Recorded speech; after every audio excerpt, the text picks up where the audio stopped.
Adakah sebuah danau tapi disebut sebagai laut? Ada dong, salah satunya adalah Laut Mati. Laut Mati atau Bahr el Mayit merupakan sebuah danau yang terletak di wilayah Timur Tengah. Lebih spesifiknya di perbatasan dua negara yaitu Yordania di bagian timur dan Palestina di bagian barat. Laut Mati memiliki panjang mencapai 50 km dan lebar 15 km. Luas genangannya mencapai 505 km persegi, serta volume genangan mencapai 114 km kubik. Walaupun berada di tengah-tengah daratan, namun tinggi muka airnya malah berada di bawah permukaan laut, mencapai minus 439. Sementara itu, kedalaman maksimalnya berada di 728 meter di bawah permukaan laut. Hal tersebut menjadikan Laut Mati sebagai daratan paling rendah di muka bumi. Seperti namanya yaitu Laut Mati, danau tersebut tidak memungkinkan bagi flora dan fauna akuatik seperti tumbuhan air maupun ikan untuk hidup di sana. Meskipun terdapat sejumlah kecil bakteri, jamur, dan juga mikroba yang mampu bertahan di Laut Mati.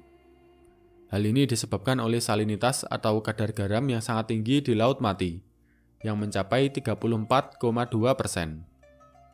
Kadar salinitas tersebut bahkan lebih tinggi 9,6 kali lipat dibandingkan kadar garam yang ada di lautan. Sehingga membuat Laut Mati sebagai salah satu tubuh air yang paling asin yang ada di bumi. Laut Mati tergolong sebagai danau hypersalin atau danau yang memiliki kadar garam yang tinggi. Karena tingginya kadar garam di sana, air di Laut Mati mampu memberikan gaya apung yang cukup besar. Hal ini dikarenakan densitas Laut Mati mencapai 1,24 gram per cm kubik, yang artinya lebih tinggi dibandingkan densitas tubuh manusia yang hanya sekitar 1,01 gram per cm kubik. Kalau kalian pernah melihat di internet atau sosial media, ada orang yang bisa mengapung sangat mudah di sebuah danau. Kemungkinan lokasi tersebut berada di Laut Mati, ataupun di danau hypersalin lainnya. Di tempat ini, kemampuan berenang tidak diperlukan, karena tubuh manusia bisa mengambang karena adanya buoyancy force. Yang terpenting tetap rileks dan jangan panik, dan perlu diingat jangan coba-coba meminum air di Laut Mati, karena kandungan mineralnya yang sangat tinggi dapat mengganggu sistem tubuh, bahkan bisa memicu kematian.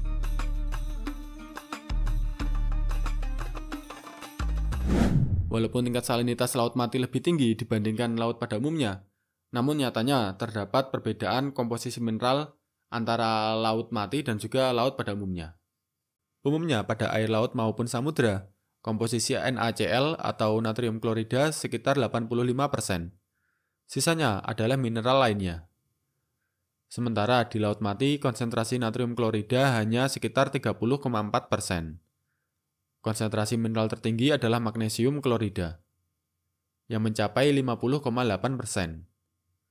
Sementara itu, sisanya adalah kalsium klorida sebesar 14,4% dan potasium klorida sebesar 4,4%.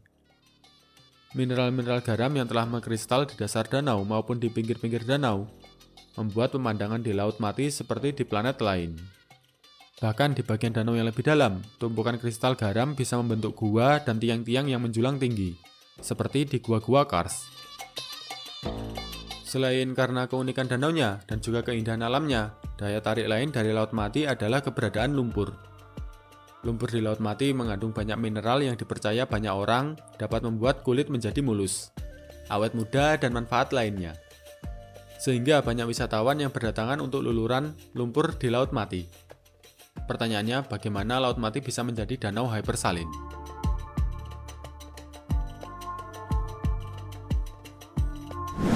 Secara morfologi, Laut Mati berada di sebuah sistem lembah yang memanjang dari Teluk Aqaba di bagian selatan sampai di sekitar Danau Galilei di utara.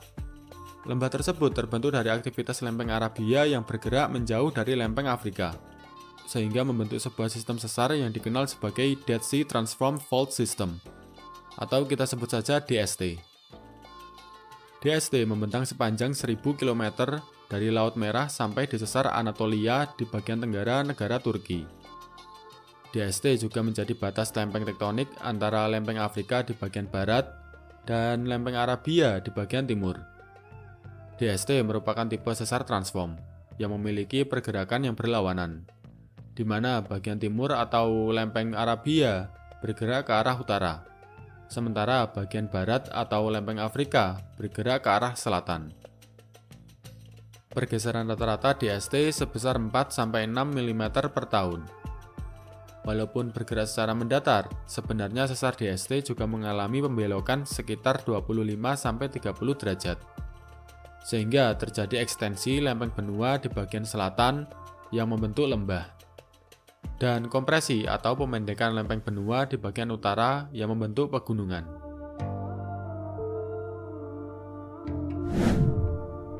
Laut Mati sendiri merupakan bagian yang mengalami ekstensi atau perenggangan akibat dua lempeng yang bergerak mendatar.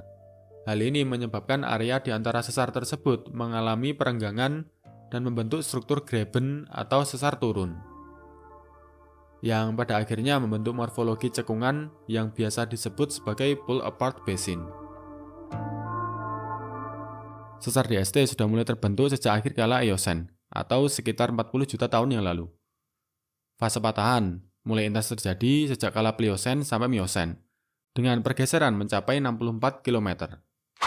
Sementara itu, bagaimana genangan air asin di Laut Mati bisa terbentuk? Terdapat dua teori yang secara umum digunakan. Yang pertama, akibat dari fluktuasi muka air laut global, di mana di kala Pliocene atau sekitar 5,3 sampai 2,6 juta tahun yang lalu, muka air laut global lebih tinggi sekitar 50 sampai 100 meter dibandingkan muka air laut sekarang. Sehingga air dari Laut Mediterania masuk ke sistem sesar DST dan membentuk laguna yang disebut sebagai Sedom Lagoon. Laguna Sedom menggenangi lembah dari Laut Mati memanjang ke utara sampai di Laut Galilei. Ketika memasuki kala Pleistocene atau yang lebih populer disebut sebagai zaman es, ketinggian muka air laut mulai menurun. Sehingga aliran dari Laut Mediterania sudah tidak bisa masuk ke lembah di antara Jordania dan Palestina. Sehingga membentuk danau yang dikenal sebagai Danau Lisan, yang pernah eksis pada 70.000 sampai 12.000 tahun yang lalu. Danau Lisan membentang sepanjang 200 km mulai dari Laut Galilei atau Danau Tiberias ke arah selatan sampai di Laut Mati. Dan diperkirakan muka airnya lebih tinggi 200 meter dibandingkan muka air Laut Mati. Karena kondisi iklim yang sangat panas dan kering, akhirnya air di Danau Lisan menyusut karena evaporasi dan hanya menggenangi daerah yang paling rendah, yaitu Laut Mati. Teori kedua yaitu karena karakter Laut Mati yang merupakan tipe danau endorheic, atau danau yang tertutup dan tidak memiliki outlet. Laut Mati mendapatkan suplai air dari beberapa sungai di atasnya, terutama sungai Jordan yang mengalir dari arah utara ke selatan. Setelah sampai di Laut Mati, air tersebut akan menguap karena lingkungan yang sangat panas dan kering. Selain itu, curah hujan juga sangat kecil di tempat tersebut, yaitu hanya sekitar 42 mm per tahun. Sementara itu, mineral-mineral yang terlarut pada akhirnya akan tertinggal dan mengendap di dasar Laut Mati, karena tidak bisa keluar ke tempat yang lainnya. Selain itu, di sekitaran Laut Mati juga banyak formasi geologi yang mengandung batuan halit. Salah satunya adalah Gunung Sodom, yang memiliki panjang sekitar 11 km dan lebar 2 km dan puncaknya berada di 200 meter di atas Laut Mati.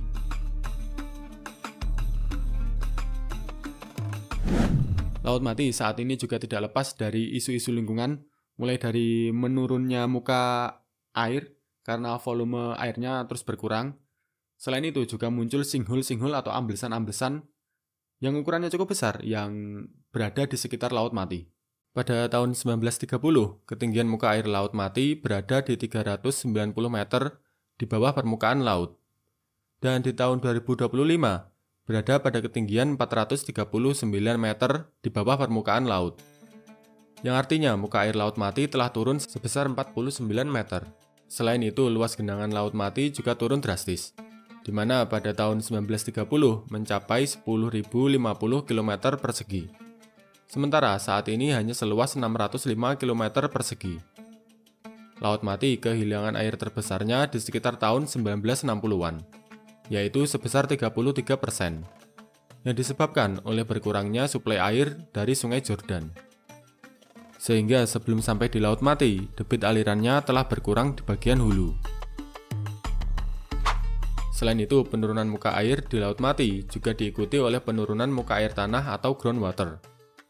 Hal tersebut berdampak pada munculnya sinkhole atau amblesan-amblesan yang berukuran besar. Sebagai dampaknya, mayoritas pantai di pesisir barat dan utara ditutup. Menghadapi kondisi yang sedemikian rupa, di tahun 2009 muncul sebuah ide untuk menggenangi Laut Mati dengan air laut. Red Sea Dead Sea Water Conveyance atau RSDSC lahir pada tahun 2009 dengan ide menghubungkan Laut Merah dengan Laut Mati. Rencananya, proyek ini akan membangun saluran pipa air dari Teluk Aqaba sampai ke Laut Mati. Sebelum dialirkan ke Laut Mati, air dari Laut Merah akan didestilasi atau dihilangkan kadar garamnya, sehingga saat dialirkan ke Laut Mati sudah bersifat tawar. Ide tersebut dianggap akan bisa mengatasi problem penurunan muka air di Laut Mati, serta menghentikan munculnya amblesan-amblesan di sekitarnya. Selain itu, air destilasi dari Laut Merah juga bisa dimanfaatkan untuk kebutuhan air baku, serta irigasi pertanian. Namun sayangnya, proyek tersebut terbengkalai sejak tahun 2021.